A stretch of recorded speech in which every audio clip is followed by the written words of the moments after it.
Yeah, when you see Zathura, you'll love this right there.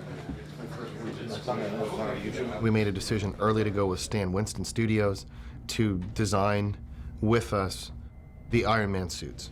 That's going to be too kicky. Yeah. And that's too matty. I like the brush feeling. Yeah, this is kind of I'd like to say, gosh, everybody was just clamoring after us to do Iron Man, but the fact of the matter is that the minute we heard that Iron Man was being made, we went after it. We're all Iron Man fans. It was like the perfect thing for the studio. So we went after the show, and at just about the time that Jon Favreau was signed to actually direct it was when we took our first meeting with Marvel, and Jon was in that meeting. This particular film was a little bit more interesting because there was already a design idea or a series of design ideas in place. They had conceptual drawings of Iron Man that fit a certain body proportion and a certain body type. So we had to inherit those and then bring them into our world and make them function. The big challenge was the fact that they hadn't cast anyone to be Iron Man. And here it is. Here's the final. And that's what we come to. There it is. Yeah. That's what we get for the amount we have to spend. The journey you generally go through in the creation of a suit is you sit down with Stan Winston, his design team, our internal team, Favreau, the producers, and everyone starts with drawings and images, and you Photoshop, and you get to sort of a 2D drawing, like a color drawing that you can hang up. That then gets moved to a modeling stage, to a 3D model, so you see a quick time of a model that turns. Then that goes to a clay maker, and then you see the first clay made of it, and it's something tangible now that you can touch and you can spin.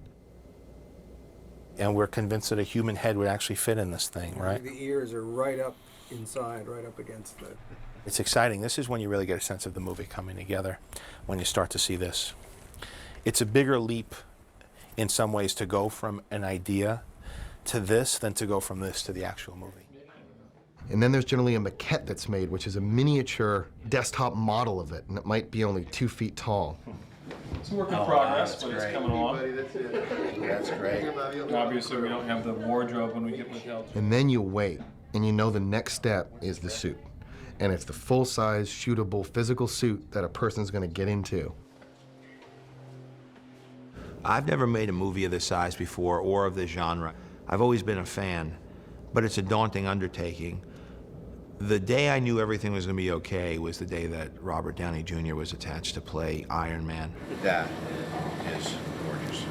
What Kevin's going to do, and they're going to take a cast of your foot so that it's a very low relief strap. Stan Winston's reputation and Shane, the guys on that team, I've worked with them before.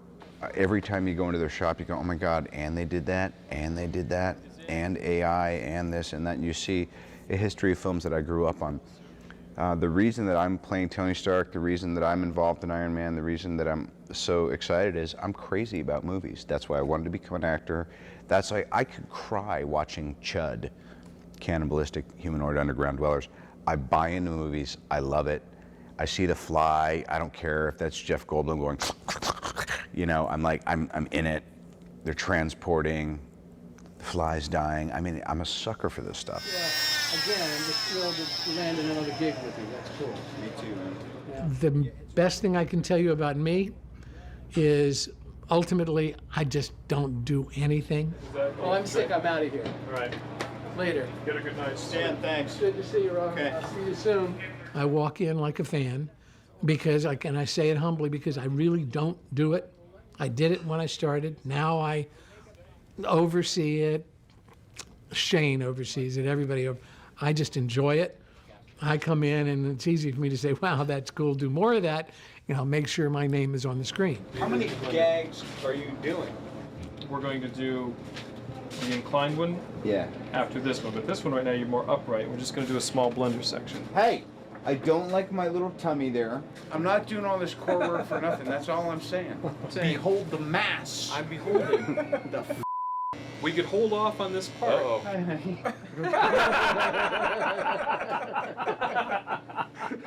We are building a prototype while we're going. We've never built an Iron Man suit before. Dude, you're zooming in on my hammer right now, aren't you? He's up on the hammer. twisted parlor games going down here. And so you're given a launching gun, and then you have to hit the finish mark with the suit done. So it's not like we are ever able to kind of make one and then scrap it and make another one and make improvements and scrap that. And we have to actually work it all out and deliver at the time we're supposed to. John, don't. Johnny. Faster!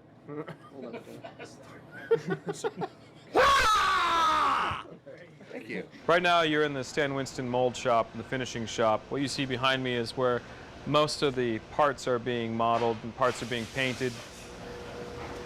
There's about 450 individual parts that make this suit. This is going to be the Mark II's chest. This is where the RT will go, and it's actually spray chrome metal, and it's been brushed. This is actually the process of putting in the rivets based on the design. And it's not really a polished rivet at all, it's just the illusion of a polished rivet. These are two pieces from the Mark III, and these are from our early test. This enormous calf that has sort of the accoutrement of like jet engines and things. But the foot goes in here, and then these panels had to be designed to slide and move.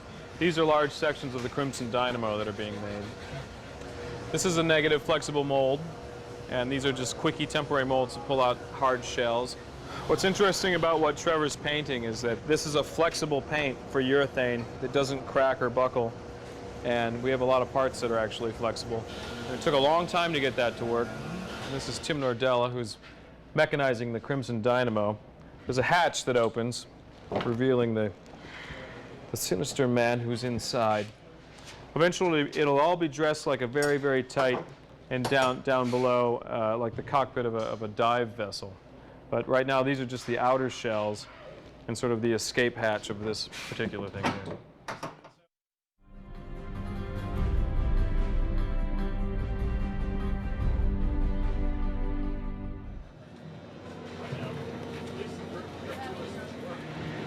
When you work with someone like Stan Winston's company, so far, this is John and my second film with them.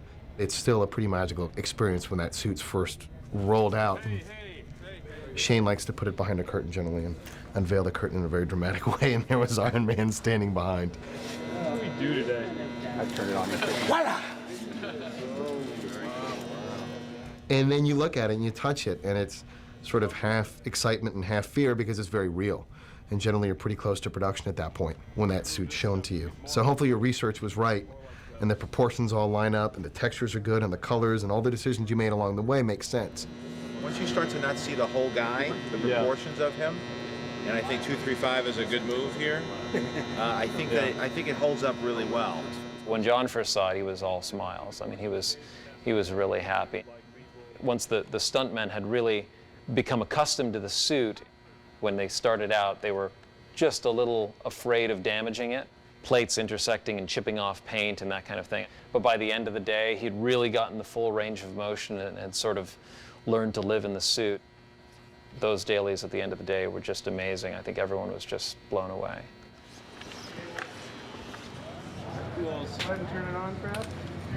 You have to be strong and you have to be athletic to do this. It's like wearing very heavy football gear. Your endurance level has to be up for it because it's a double-edged sword. We have to make it light enough to move, but we have to make it heavy enough not to just completely, crack apart when somebody puts too much muscle into it. So just do a, like the first guy, outside the door. The Mark I with the flamethrowers and stuff was close to 100 pounds. Without the flamethrowers and the gas and everything on it, it was maybe 60 or 70 pounds. Okay, and roll camera. What it feels like you're doing inside the suit doesn't relate at all. When I'm walking, if I look down to see my mark at all, they notice. But when I roll my shoulders up and try to get the hero pose, they can barely see it. So it's taken a while to watch ourselves on camera to learn what it looks like and what the moves relate to. Another rotation, Mike. Like right here it locks out. Here the weight comes down on my shoulder. So to be erect, Is this what you're looking for? Well, I just want to see it, because right now we're seeing, I see you crouch, right? Yeah. The hero poses kind of came from us just kind of striking poses and looking what looked best, and then them saying, yeah, hold that, and things from the comic book that they took and poses they want, and then there were some that we came up with our own, and just different looks, and, you know, trying to show that you could see his character. If he's angry or if things are going good in the suit, they wanted to see that on camera. Roll camera. Action. Yes, of course there's going to be a great deal of digital work that has to be done to bring something like this to life on screen. But the fact of the matter is these suits truly exist. And they are going to be there. And they're going to be on the set. And they're going to be actors. And we are going to see the real thing along with the digital thing. But when you as an audience are looking at it, screw you up a little bit so you really don't know what you're seeing. Is that real or is that digital? And then you let go.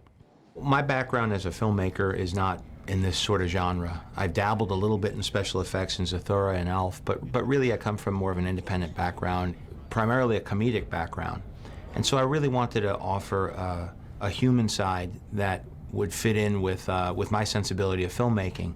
And in assembling the cast that I did between Robert Downey Jr. and Jeff Bridges, Gwyneth Paltrow, Terrence Howard, that's a cast that I would be happy to have in a drama or a comedy. And to be able to have them to support a bigger-than-life superhero really offers the possibility to exceed what people's expectations might be of this type of genre. Listen to me. You are like a little child sitting next to its father in a car with a plastic steering wheel, turning the wheel, but its father's driving, Tony. Well, then let me out of the car. Join me. Let's get down. Let us start. We can raise all the funds we car. What do you mean? I was the one who arranged the injunction, Tony. You could have saved a lot of trouble if you just... Did I hear you? Yeah, no, that'd be great. That'd be great. I'm in the house. I think it was my manager, David Schiff, was very excited about this project. He was telling me about Iron Man. And I said, oh, who's directing? And he said, Jon Favreau. I said, oh, God, he's such a wonderful director, writer, and actor. I said, he'd be great to work with. And who's playing Iron Man? Robert Downey Jr. So, wow, so that's a pretty good team right there. And he said, keep me posted. This sounds like a good, something I'd like to get involved with. We'll let you warm up a little bit, and then we'll start throwing a little movement into it. Robert's a guy who is very disciplined in his approach to everything he does. And he's really gotten his body and his mind into a very, sort of clear, disciplined state. And that sort of carried over into how he prepared for the role. Wherever the direction is, just point kind of the opposite way, right? Yeah, when you feel it going the other direction, act like you're trying to counter it. Okay, go the other, there you go, just like that. I think he was very aware that he sort of had a burden in this film that he hadn't had before. He could sort of be charming and funny and come in and out of a movie and steal scenes in the past, but now he was sort of an iconic superhero. It's good to eat about 10 minutes before this, right? Oh, yeah. Okay.